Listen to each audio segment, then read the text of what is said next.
Hi everyone, welcome back to another episode of Reversing Glass. I'm Matt Rose, Field CISO at ReversingLabs, and today's episode is CISA'S Secure by Design, Secure by Default.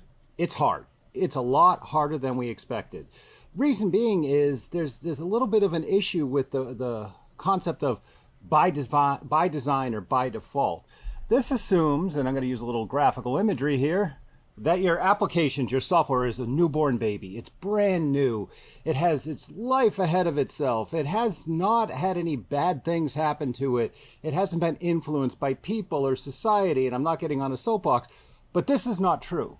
Modern pieces of software and applications are not a newborn baby. They are something else. What are they? They're Mr. Frankenstein. They are Frankenstein's monster. They've evolved over time. They've been in existence through many upgrades, many version release, feature releases, bug releases. So this is an entity that already exists. Modern applications are not simplistic to understand. You have geographically dispersed teams around the world writing first-party code, the open source code, dependencies, APIs connecting to other systems. Software and applications are complicated and they're being released faster and faster than ever before. So thinking about that, let's grab the little board here.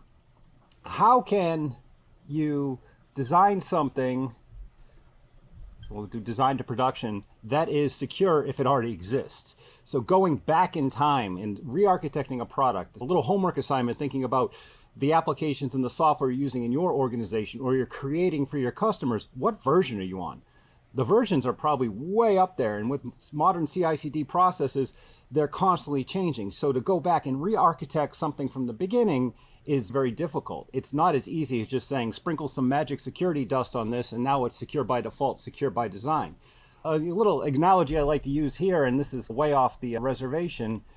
One of my favorite historic vehicles out there is the Land Rover Defender. This is an iconic off-road car. Guess what? It's a very unique car, and it was important to the US, stopped in 1997. Anybody want to know why? Because they didn't want to put airbags in it. Land Rover decided it's just not beneficial to re-architect the car to account for the new airbag rules in the United States. So production was still existing around the world, but import into the US was basically stopped in 1997. And if you can find one of these in decent shape, they're worth a ton of money now just because of that issue. So think about that in conjunction with secure by default, secure by design. If somebody doesn't have a problem or a known problem about their application or piece of software, are they going to go back in and re-architect and retrofit, let's just say hypothetically, an airbag like the Defender itself? So when you think about secure by default, secure by design, it's only really works for new applications. And I've been doing this a long time. I've been talking to people, and the whole concept, which I am totally against because of just the complexity, is shift left. If you shift everything left, you're only going to find things on the left. And that really insinuates that there's a beginning. There's just the process, the existence. So if somebody has an application that their customers are using, they're selling to customers, they're using in many different ways, are they going to go back and re-architect something to be secure by default, secure by design, when they don't even know if there's an issue to begin with? It's a lot easier to do that with new applications. And again, that unofficial metric, I would talk to people around the world about their applications. I'm like, how many net new applications are you building or software are you building right now? And there's a lot of head scratching. And they're like, I think we built a mobile app a couple years ago. Applications and softwares just exist and evolve and are a constant state of change.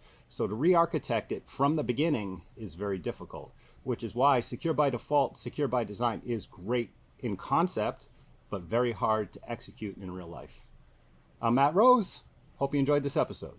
Have a great day, everybody.